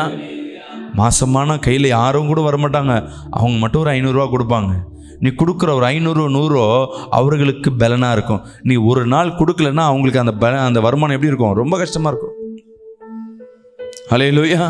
உங்களை சார்ந்து நான் இருக்கிற வீட்டில் சரி நான் கஷ்டப்படுறேன், இவங்களுக்கு நான் பலனாக இருக்க விருப்பம், நான் கூட நிற்கிறதே பாதுகாப்பு. ஒரு ஆண் என்பது அவங்களுக்கு நான் சப்போர்ட்டாக இருக்கேன். கூட ஒரு ஆண் ஒரு வீட்டில் இருக்கிறதே ஒரு சில குடும்பத்துக்கு சப்போர்ட்டாக இருக்கும். சில பெண்கள் துணிஞ்சு நிற்பாங்க, நாம் பண்ணலாம், நீ போ வேலைக்கு போ, நான் பார்த்துக்கிறேன், உனக்கு பலவீனம் தானே, பார்த்து பரவாயில்ல, நான் இருக்க உனக்கு சப்போர்ட் பண்ணுறேன். சில பேருக்கு குடும்பங்களில் பாருங்கள், இந்த பெண்களுக்கு திடீர்னு வயிற்றில் ஏதோ ஒரு ஆப்ரேஷன் நடக்கும், ஏதோ ஒரு ஆப்ரேஷன் நடக்கும். அந்த வீட்டில் அந்த ஆப்ரேஷன் ஆயிடுச்சுன்னா அந்த பிள்ளை, அந்த பெண் பிள்ளைக்கு பாதுகாக்க அந்த தாயாருக்கு கூட அந்த ஆப்ரேஷன் ஒரு மாதம் என்னவா இருக்கணும்? பெட் ரெஸ்ட்டாக இருக்கணும். அந்த பெட் ரெஸ்ட்டாக இருக்கும் பொழுது சமைக்க கொடுக்க பார்த்துக்க அந்த சகோதரியை பார்த்துக்க ஒருத்தர் இருக்காது. நிறைய பேர், சில பேருக்கு ஆப்ரேஷன் பண்ண பணம் இருக்கும், சூழ்நிலை இருக்கும், ஆனால் பண்ணிக்க மாட்டாங்க. என்னன்னு கேட்டால், நான் 1 மாதம் படுத்த படைக்கிற என்னை யார் பார்த்துப்பா? உங்களுக்கு ஒரு வாய்ப்பு கிடைக்குது, அவங்க ஹாஸ்பிட்டலில் இருக்காங்க, நான் 2 நாள் போய் தங்கி பார்த்துக்கிறேன், நீங்கள் ஒரு வாய்ப்பு கிடைக்குதுன்னா நீங்கள் அவங்களுக்கு பலனாக இருக்கீங்க. அல்லேலூயா. சப்போஸ் உங்கள் வாழ்க்கையில் வாய்ப்பு கிடைச்சி யாரோ ஒருத்தர் ஹாஸ்பிட்டலில் இருக்காங்க, அவங்களுக்கு கூட துணையில்லை, இன்றைக்கி நைட்டில் போய் அவங்களோட நான் போய் தங்குறேன், நீ தங்கி பாரு, உனக்கு பலன் இல்லாமல் நீ ஒன்றுமே இல்லாமல் ஒருத்தர் வந்திருக்க மாட்டாங்க, பரவாயில்ல, நான் அவங்களுக்கு பலனாக இருக்கேன். அவங்க கிட்டேருந்து ஏதோ நன்மைக்காக நீங்கள் போனீங்கன்னா அதில் வாழ்க்கையில் ஒரு நன்மையும் பெற்றுக்கொள்ள மாட்டீங்க, பெருமை தான் கிடைக்கும். அவங்களுக்கு நான் பலனாக இருக்கேன், நீங்கள் போய் பாருங்களேன், சில நாட்கள் கழிந்து போகும், சில நாட்கள் நவந்து போகும், அடுத்தது கர்த்தர் அதே தேசத்தில் உன்னை ராஜாவாக வைப்பார். விசுவாசிக்கிறாமேன்னு சொல்லுவேன். ஏன் போவாசு கண்களில் தேவன் கிருபை கிடைச்சது? ரூத்தை எப்படி அவர் என்ன பார்த்தாரு? ஏன்னா அந்த தேசத்துல இருக்கிறதுனால இல்ல, தேவன ஆசீர்வாதம் அந்த பிள்ளை மத்தியில் இருந்தது. இன்னைக்கு தேவ பலன் உங்களோடு இருக்க போகிறது. ஹல்லேலூயா. சொல்லுங்க, யார் எனக்கு பலன் இல்லைனாலும் தேவன் தான் எனக்கு பலன். சொல்லுங்களேன். அநேகர் ஏதோ ஒரு சூழ்நிலையில தாய் தகப்பன் பலனை இழந்து போய் வந்திருக்கலாம். கணவனும் மனைவியோ உங்களுக்கு பலனா இருந்தவங்க இன்னைக்கு பலனை இழந்து போய் வந்திருக்கலாம். சில நாட்களில் பிள்ளைங்க உங்களுக்கு பலனாக இருந்திருப்பாங்க, அந்த பலனை இழந்து போய் வந்திருக்கலாம். சில நேரங்களில் பிள்ளையை போல இன்னொருத்தர் உனக்கு பலனாக இருந்திருப்பாங்க, அவங்கள இழந்து போய் கூட வந்திருக்கலாம். இல்லை தாய் தகப்பனை போல உங்களுக்கு அநேக வருமானத்தில் சில நேரங்களில் உதவியாக இருந்த பலனாக இருந்தவங்க இன்றைக்கி உங்களை விட்டு தூரம் போயிருக்கலாம். இல்லை உனக்கு பலனாக இருந்த உன் வீடு வருமானம் உன்னை விட்டு போயிருக்கலாம். உனக்கு பலனாக இருந்த உன் சரீரம் இன்னைக்கு பலனற்று போயிருக்கலாம். ஆனால் இன்னைக்கு உன்னோடு பலனாக இருக்கிறவர் என் தேவனாகிய கர்த்தர். அல்லேலூயா. யார் எது சொன்னாலும் சரி, எனக்கு தேவன் பலனாக இருக்கிறார். சொல்லுங்களேன், நெஞ்சில் கை வச்சு சொல்லுங்க, தேவன் எனக்கு பலனாக இருக்கிறார். எடுத்து படிப்போம். 1 சாமுவேல் 26ஆம் அதிகாரம் 23ஆம் வசனத்தை வாசிப்போமா? கர்த்தர் அவனவனுக்கு அவனவன் நீதிக்கும் உண்மைக்கும் தக்கதாக பலன் அளிப்பாராக. தேவ பலன் எப்படி இருக்குமா? கர்த்தர் அவனவனுக்கு அவனவன் நீதிக்கும் உண்மைக்கும் தக்கதாக பலனளிப்பாராக. இன்று கர்த்தர் உம்மை என் கையில் ஒப்பு கொடுத்திருந்தும் கர்த்தர் அபிஷேகம் பண்ணினவர் மேல் என் கையை நீட்ட மனதில்லாதிருந்தேன். அல்லேலூயா. தேவன் ஒரு மனுஷனை யாரையாவது அபிஷேகம் பண்றாருன்னா தேவ பலன் உன் மேல இருக்குன்னு அர்த்தம். யாராவது உன்னை சண்டை போடணும், உன்னை திட்டணும்னு நினைச்சாலும் உன் கிட்ட வந்தாலும் உன்னை ஒன்றும் பண்ண முடியாது. ஒரு ஆமேன் சொல்லுவேன். எப்போ தேவனை ஏற்றுக்கொண்டு இருக்கிறீங்களோ, முழுக்க ஞானஸ்தானத்தை எடுத்து தேவ அபிஷேகத்தை பெறுறீங்களோ, அப்போவே தேவ அனாயிண்டிங், தேவ அபிஷேகம் உன் மேலே இறங்கிடுச்சுன்னு அர்த்தம். அல்லேலூயா. சரி, தேவ அபிஷேகம் என்னை பெற்றுட்டாரு, என் வாழ்க்கையில் உடனே மாற்றமான கிடையாது. யோசேப்பு சின்ன வாழ்க்கையிலே என்ன பண்ணிட்டான்? தேவ அபிஷேகத்தை தரிசனத்தை பெற்றான். தரிசனத்தை பெற்ற உடனே தான் என்ன ஆச்சு? அவன் வாழ்க்கையில் பள்ளத்தில் விழ ஆரம்பித்தான். தன் சகோதரனால் குடும்பத்தினால் ஒதுக்கப்பட ஆரம்பித்தான். தன் தகப்பனே அவனை பார்த்து பொறாமை கொள்ளும்படியாக சூழ்நிலை ஏற்பட்டது. மரணிக்கும்படியாக அவன் குழியில் தள்ளப்பட்டான். சரி, குழியிலேருந்து விடுதலையாக்கப்பட்ட கர்த்தர் தரிசனத்தை பெற்றானச்சு. குழியிலேருந்து விடுதலையாக்கப்படணும், அடிமையில் இருந்தான் 17 ஆண்டுகள். 1 இல்லை 2 இல்லை, 1 நாள் இல்லை, 1 மாதம் இல்லை. நம்ம வாழ்க்கையில் அநேக நாள் பிரச்சனை இருக்கும். யோசேப்பு இன்னைக்கு வாழ்க்கையில் வேதத்தில் எடுத்தோம்னா, யோசேப்பு எந்த இடத்துல வெக்கப்பட்டானோ, எந்த இடத்துல தள்ளப்பட்டானோ, அதே இடத்துல அவன் தலையை உயர்த்தினான்னா 17 ஆண்டுகள் அவன் காத்திருந்தான். ராமேன் சொல்லுவோமே, தேவ பலனுக்காய் காத்திருந்தான். தன் குடும்ப பலன் போயிடுச்சு, சகோதர பலன் போயிடுச்சு, வருமானம் போயிடுச்சு. தேவன் மட்டும்தான். அந்த குழியில் இருக்கும்போது, ஏசபான இருக்கும்போது ஒரு கை வருது. தேவன் கைதான் பார்த்தா அவனை தூக்கின்னு போய்ட்டு ஜெயிலில் வைக்கிறாங்க, அடிமைத்தனத்தில் வைக்கிறாங்க. ஆமீன். அன்பு பிரியமான ஜனமே, இன்னைக்கு நம்ம வாழ்க்கையிலும் தேவ சமூகம் என் கூட இல்லையா? நான் ஞானஸ்தானத்தை எடுத்தேன். சில நேரங்களில் சில பேர் ஞானஸ்தானத்தை எடுத்ததே மறந்து போய் உன் வாழ்க்கையும் பின்மாற்றத்தில் போய் ஏதோ ஒரு சூழ்நிலை காணப்படும். ஏதோ விலைக்கு ஏற்றுக்கிட்டு ஏதோ ஒரு காரியத்தை நீ பண்ணி கொண்டிருப்ப.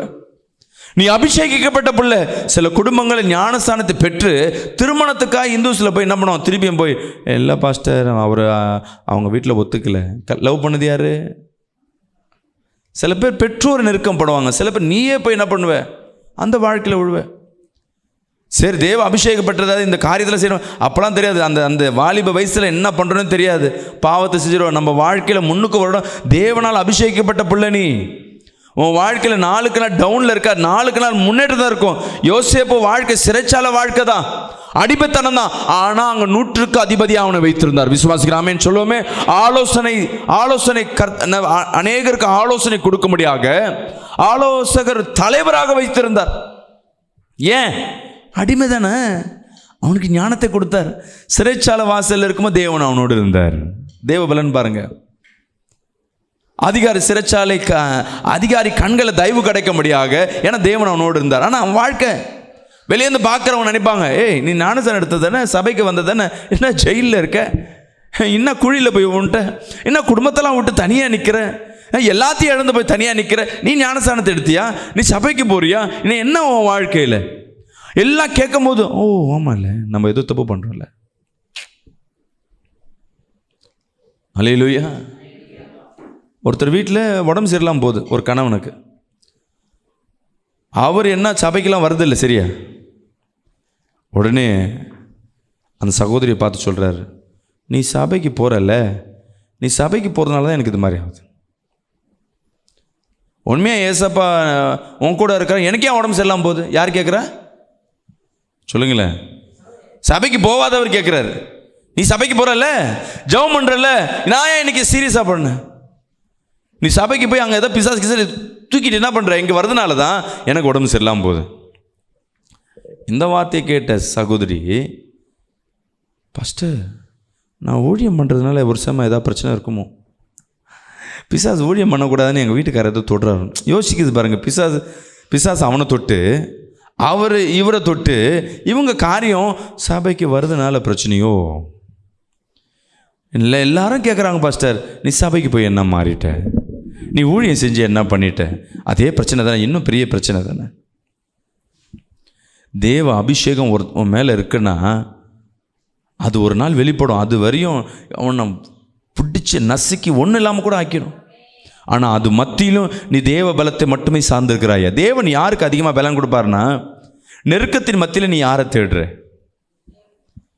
அல்லேலூயா. விசுவாசிக்கிறாமேன்னு சொல்லுவோமே. உங்களுக்கு பணம் கேட்கும் போதெல்லாம் ஒரு கடன் கொடுக்கறதுக்கு ஒரு ஆள் இருக்கான்னு வச்சுங்களேன். பிள்ளைக்கு ஃபீஸோ ஹாஸ்பிட்டல் செலவுனா உடனே கால் எங்கே போவோம்? சிஸ்டர் ஒரு 1000 ரூபா கொடுங்க, நான் நாளைக்கு கொடுத்துறேன். ஏன்னா அவங்க ரெகுலராக கொடுக்குறவங்க. அவங்க ஃபோன் பண்ணி இல்லைன்ட்டா அடுத்தது நான் கால் என்ன வரும்? ஆண்டவரே நீங்கள் தான் ஆண்டவரே. அப்போ முதல் கால் எங்கே போச்சு? எங்கேயும் கிடைக்கலன்னா வழி இல்லைன்னா தேடி வருவேன். முதல் பலனே நீ கத்தர்கிட்ட கேட்டு பாரு. நீ அவங்களுக்கு கொடுக்க முடியும். யார்கிட்ட நீ காசை வாங்குறியோ, கத்தர் உன்னை ராஜாவை வைக்கல, கடங்காரியாக வச்சிருக்கிறார், தொழிலாளியாக வச்சிருக்கிறார்.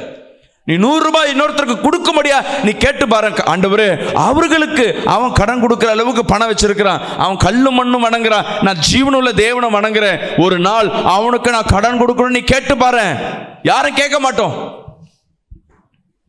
பேங்க்குக்கு கடன் கொடுக்க நீங்கள் ஏதாவது ட்ரை பண்ணியிருக்கீங்களா?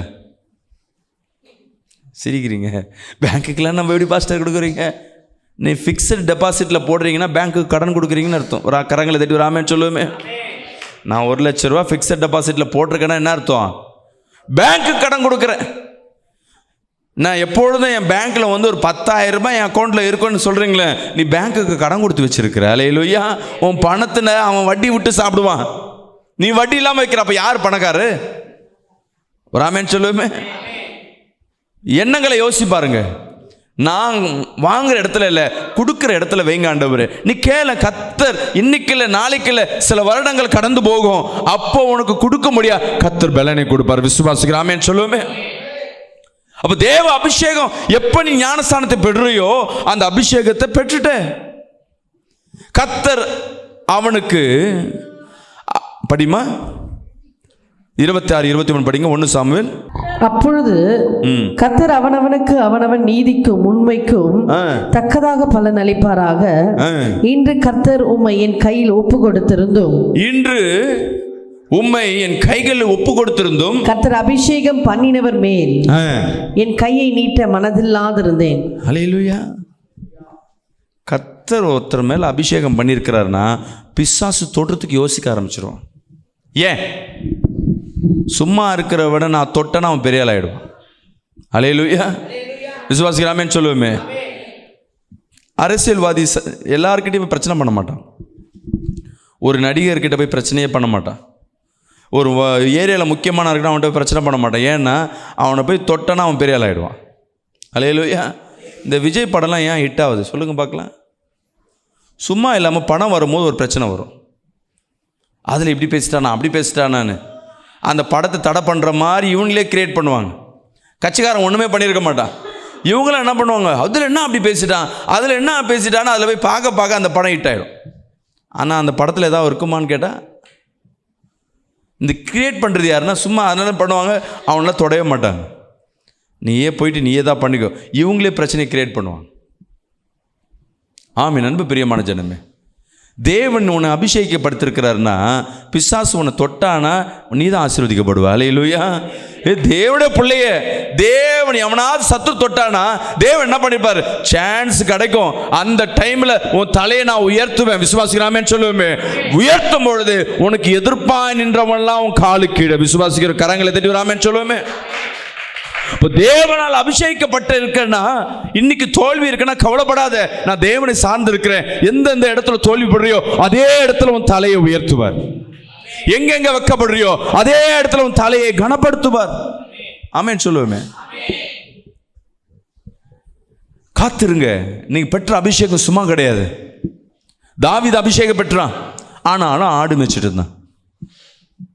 ஆனாலும் சரியான வாழ்க்கையில் சில ஆண்டுகள் கழித்தது, மீண்டும் அந்த தேசத்துக்கு ராஜாவாய் மாறினான். அல்லேலூயா, அல்லேலூயா. மோசே தேவன் ஆசீர்வதிச்சார். போ அந்த தேசத்துல இருந்து ஆட்களை கூட்டுவா.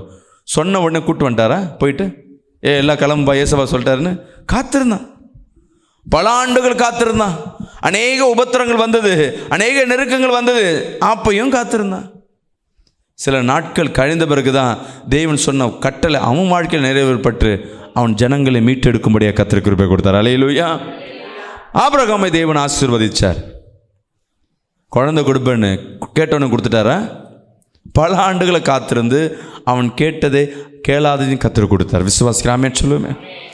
ஏன்னா நீ ஆசீர்வதிக்கப்பட்ட, கையை தலையில் வச்சு சொல்லுங்களேன், நான் அபிஷேகிக்கப்பட்ட மனிதன், தேவனால் ஆசீர்வதிக்கப்பட்ட மனிதன். இன்னைக்கு நான் தோற்று போனலாம், ஆனால் தேவபலன் என்னோடு இருக்கு. அல்லேலூயா. ஒரு நாள் நான் எழும்பி வரும்பொழுது நான் என்னை தோற்கடிக்கப்பட்டவர்கள் ஒருவரும் என் கண்களுக்கு முன்பாக இருக்க மாட்டேன். அல்லேலூயா, அல்லேலூயா. நிறைய நேரம் நம்ம யோசிப்போம்மா, கவனிங்களேன், நம்மளை யாராவது திட்டுட்டோமே, அசிங்கப்பட்டுமே, நம்ம என்னெல்லாம் உடனே யோசிப்போம். என்னடா இந்த மாதத்துக்குள்ளே இந்த வாரத்துக்குள்ளே அந்த கடனை எப்படியா கொடுத்தா அவங்கள நான் ஒரு கேள்வி கேட்கணும், திருப்பி கொடுத்துடணும் பார்ப்போம். ஆனால் மற்ற நாளில் கொடுத்துட நீ எப்போ வைராக்கியமே பார்க்குறேன் அப்போ கொடுக்க முடியாது. இன்னும் அவங்க மேலத்தில் அசிங்கப்படுவேன். இல்லை என் பிள்ளைங்க அவங்களுக்கு முன்பாக நான் உயர்ந்து நினைப்பேன். கரெக்டாக வந்து எந்த சத்துரு இருக்காங்களோ யாருக்கு முன்னாடி உயர்ந்து நினைக்கிறியோ அவங்களுக்கு முன்னாடி உன் பிள்ளைங்க ஏதோ அசிங்கம் பண்ணும், ஏதோ தப்பு பண்ணும், நீ வெக்கப்பட்டு போய் நிற்பேன். உண்மைதானே? நிறைய நேரங்கள் அப்படி தான் பார்ப்போம். இன்னிலேருந்து நம்ம மாறிடணும், எப்படியாவது நம்ம வாழ்க்கையில் மாறணும். இந்த இடத்துல வீடை வித்தாச்சு, எப்படியாவது ஒரு வீட்டை வாங்கணும், நான் வீட்டை கட்டி பார்க்கணும், இந்த இடத்துல நல்லா வாழ்ந்து காட்டணும் நீ நினைப்ப. ஆனால் நடக்காது. நீங்கள் நினைப்பீங்க நடக்கலை நீங்கள் தான் நினச்சிட்டு இருப்பீங்க. ஆனால் நீங்கள் எப்போ கர்த்தர் மத்தியில் வைராக்கியமாக இருக்கீங்களோ ஒவ்வொரு காரியமும் அது நடந்து கொண்டு இருக்குன்னு அர்த்தம். அல்லேலூயா. ஆனால் கண்ணில் பார்க்கல. நம்மளுக்கு என்ன இருக்கு? ஒன்றுமே நடக்கலையே. கர்த்தர் செய்து கொண்டு தான் இருக்கிறார். உனக்கு பின்னாடி உன் தேவன் செய்ய வேண்டியவங்களை செய்து கொண்டிருக்கார். நம்ம உலகத்தில் எப்படி இருக்கும்? 1க்கு அப்புறம் 2க்கு அப்புறம். ஆனால் தேவன் கணக்கு பாருங்க, 30 60 90 தானே வரணும். அவரையா 100 சொன்னார்? அவர் கணக்கு வேற. ஒருத்தர் ரெட்டிப்பான ஆசீர்வாதம், ஒருத்தர் 100 மடங்கு, ஒரு இடத்துல 1000 மடங்கு ஆசீர்வாதம். அவர் எண்ணங்கள் வேற, உன் நினைவுகள் அவரது இல்லை. இன்னைக்கு செய்ய போகிறது அவர் உனக்கு அவருக்கு மட்டும்தான் தெரியும், மற்ற யாருக்கும் தெரியாது உன்னை வாழ்க்கை எப்படி உயர்த்துவார்னு. நம்ம நினைப்போம் இன்றைக்கே நம்ம வாழ்க்கையில் மாறணும், இன்றைக்கே ஒரு ரிசல்ட் பார்ப்போம். நம்மளை யாரை திட்டாங்களா அவங்க எப்படியாவது நம்ம பக்கம் வரணும், ஒரு நாள் என்னை தேடி வரணும். ஒரு மனுஷனும் ஒரு குடும்பத்தாரனும் உன்னை யாராவது எதாவது சொல்லிட்டாங்கன்னா நீ எதிர்பார்க்குற காரியம் ஒரு நாள் என்னை தேடி வரணும், ஒரு நாள் என் உதவிக்கு வரணும், இல்லை ஒரு நாள் ஒரு சான்ஸ் கிடைக்கணும். ஆனால் உங்கள் வாழ்க்கையில் பார்த்தீங்கன்னா அது வாய்ப்பே நடக்காது. அப்படி தான் நினைப்பீங்க. ஆனால் கர்த்தர் ஆசீர்வதிக்கப்பட்டுருவங்க இவங்க எப்படியாவது தேடி வருவான்னு நினைப்போம். ஆனால் அதுக்குள்ளே கர்த்தர் உன் வாழ்க்கையை எங்கேயோ கொண்டு போயிடுவார். அல்லேலூயா. அவங்கள எதிர்பார்க்கும்படியாக, அவங்களை சூழ்நிலையை பார்க்கும்படியாக உன் சூழ்நிலை இருக்காது. அவங்க நொந்து போய் வந்தாலும் உனக்கு பெருசாக என்ன பண்ணாது, இம்பேக்ட் இருக்காது. ஏன்னா தேவன் உன் வாழ்க்கையை வேற லெவலுக்கு கொண்டு போவார். தேவனை உண்மையை சார்ந்து இருக்கும் பொழுது நாளுக்கு நாள் உன் வாழ்க்கையில் உயர்வு இருக்கும். ஆனால் அதை நீ உணர மாட்ட. இருக்கிற நெருக்கத்தையே பார்த்து கொண்டிருப்ப. கர்த்தர் நடத்தி வந்த பாதையும் நடந்து கொண்டிருக்க பாதையும் ஒவ்வொருத்தருக்கும் விசேஷமாக நடத்துவார். சில நேரங்களில் கர்த்தரை தேடி வரும்போது எந்த டைமில் வருவீங்கன்னா டெட் எண்டில் தான் வருவீங்க. வாழ்க்கை முடிஞ்சதுனால தான் உள்ளே வருவீங்க. உள்ளே வந்ததுக்கப்புறம் கொஞ்சம் கொஞ்சமாக கர்த்தர் தூக்கும் பொழுது இன்னும் என் வாழ்க்கையில் நடக்குது, இன்னும் என் வாழ நடக்கலை. நீ கர்த்தர் இடத்துல வராமல் போயிருந்தீங்கன்னா உன் வாழ்க்கை என்ன ஆகிட்டு இருக்கும்? முடிஞ்சிட்ருக்கும், இல்லை பூஜ்யமாகிட்டு இருக்கும். கர்த்தர் பூஜ்யத்திலேருந்து ஆரம்பிப்பார். எப்போதும் பாருங்கள், கர்த்தர் 100லேருந்து 101 ஆரம்பிப்பார், பூஜ்யத்திலேருந்து ஆரம்பிப்பார். அல்லேலூயா. விசுவாசிக்கலாமேன்னு சொல்லுவோமே. கர்த்தர் செய்கிறாருன்னா அது அந்த அதிசயத்தை யாராலும் உணர முடியாது. கர்த்தர் உன்னோடு இருக்கிறார். சொல்லுங்களேன், கர்த்தர் எனக்கு பலன். அல்லேலூயா. நான்காவது ஒரு காரியத்தை படிப்போம். சரி, நான்காவது ஒரு காரியம் படிப்போம். நீதிமொழிகள் 8:17. என்னை சிநேகிக்கிறவர்களை நான் சிநேகிக்கிறேன். அதிகாலையில் என்னை தேடுகிறவர்கள் என்னை கண்டடைவார்கள். கர்த்தருடைய பலன், அவரை சிநேகிக்கிறவர்களே அவர் சிநேகிக்கிறேன்றார். அதிகாலையில் என்னை தேடு. நம்ம எதை தேடுறோம் காலையில்? மொபைல் தான் தேடுறோம். ஸ்டேட்டஸ் என்ன வந்திருக்கு, யார் எனக்கு எஸ்எம்எஸ் பண்ணியிருக்க, ஒருத்தரும் நம்மளுக்கு பண்ணியிருக்க மாட்டாங்க. வசனத்தை அனுப்புவாங்க நிறைய பேர், ஆனால் அந்த வசனத்தை அவங்க படிச்சிருக்க மாட்டாங்க. உங்களுக்கு யாராவது வசனத்தை டெய்லி அனுப்புகிறாங்களா? அவங்களுக்கு ஃபோன் பண்ணி இன்றைக்கி என்ன வசனத்தை அனுப்புனீங்கன்னு கேளுங்களேன். நீங்கள் நினைப்பீங்க அவங்க ஊழியம் பண்ணுறாங்க, உங்களுக்கு டெய்லியும் பண்ணுறாங்க. ஆனால் ஒரு வசனம் இருக்கு. நேற்று ஒரு பையன் ஸ்டேட்டஸ் பார்த்தேன், சின்ன பையன்,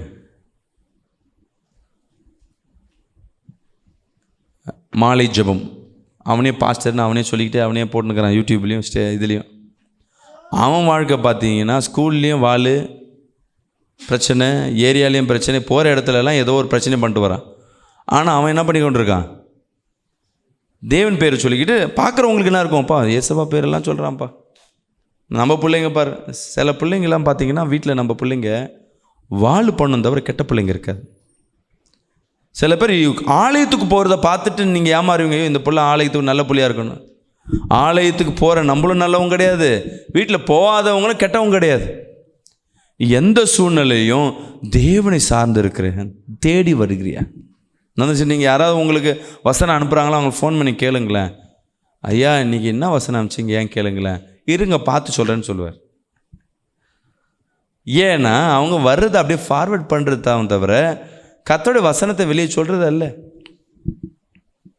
நிறைய விசுவாசி தான் வசனத்தை அனுப்பிச்சுட்டான். கேட்டால் நான் ஊழியம் பண்ணுறேங்க, என்ன ஊழியன்னு கேட்டால் 2 வசனத்தை பண்ணுவேன்.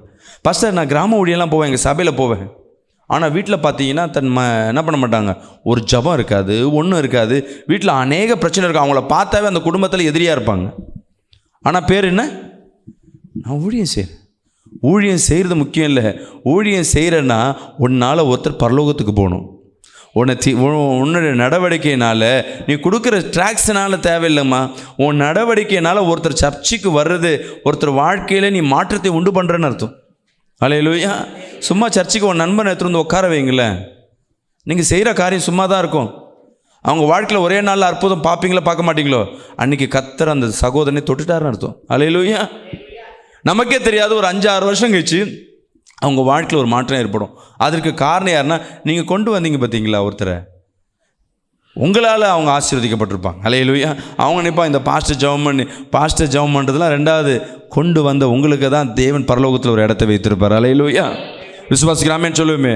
இப்போ நீங்கள் உள்ளே வந்ததுனால நான் ஜெபம் பண்ணுறேன், உங்களுக்கு விடுதலை ஆகுதுன்னா நீங்கள் நினைப்பீங்க இந்த பாஸ்டர் ஜெபம் பண்ணுறாருன்னு. இல்லை, என்னால் உங்களுக்கு விடுதலை இல்லை, யார் உங்களை கொண்டு வராங்களோ அவங்களுக்கு தான் அந்த விடுதலை. விசுவாசிக்கலாமேன்னு சொல்லுவோமே. அந்த முயற்சி யாரும் செய்வேன், நான் மட்டும் நல்லா இருக்கணுங்க. ஐயோ, எதை வேணால் செய்வாங்க இந்த உலகத்தில். நான் பெந்துகாஸ்து, நான் ரட்சிக்கப்பட்ட பிள்ளை, நான் அல்லேலூயா கோஷ்டின்னு சொல்கிறதுக்கு வைக்கப்படுவாங்க. செகண்டு சபைக்கு போகிறத கூட மாட்டாங்க. இல்லை பாஸ்டர், அவங்களெல்லாம் கூப்பிட்டேன்னா அது ஒரு தப்பாக போயிடும், அவங்க என் பலவீனம் தெரிஞ்சிடும், இல்லை ஏதாவது ஒரு ரீசன் சொல்லி யாரும் வருவேன், நான் மட்டும் நல்லா இருக்கணும். சுவிசேஷம் சொல்ல மாட்டாங்க. சில பேர் என்ன பண்ணுவாங்கன்னா, சுவிசேஷத்தை போய் பெருமைக்கு சொல்லினே இருப்பாங்க, அவங்க வாழ்க்கையில் ஒரு மாற்றம் இருக்காது. உள்ள சபைக்கு வர்றதுக்கே யோசிப்பாங்க, ஐயா இந்த பிள்ளையே சரியில்லை, இந்த பிள்ளை சொல்கிறது நான் ஏன் வரணும். உங்களால் ஒருத்தர் கர்த்தரை தேடுறாங்கன்னா அப்போ தேவ பலன் உங்களுக்கு வந்துடுச்சுன்னு அர்த்தம். விசுவாசிக்கலாமேன்னு சொல்லுவோமே. அல்லேலூயா.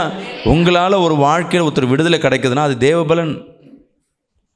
படிங்க இந்த மீண்டும் வந்த வசனத்தை, என்னை சிநேகிக்கிறவர்களை நான் சிநேகிக்கிறேன், அதிகாலையில் என்னை தேடுகிறவர். தேவனை இன்னைக்கு பிடிச்சிக்கிங்க. துன்பப்படும் போது அவரை திட்டாதீங்க. நிறைய நேரம் அவரை திட்டிக்கொண்டே இருக்கிறோம், அவரை கண்டுக்க மாட்டோம். என்ன நடக்க போகுது? நிறைய பேர்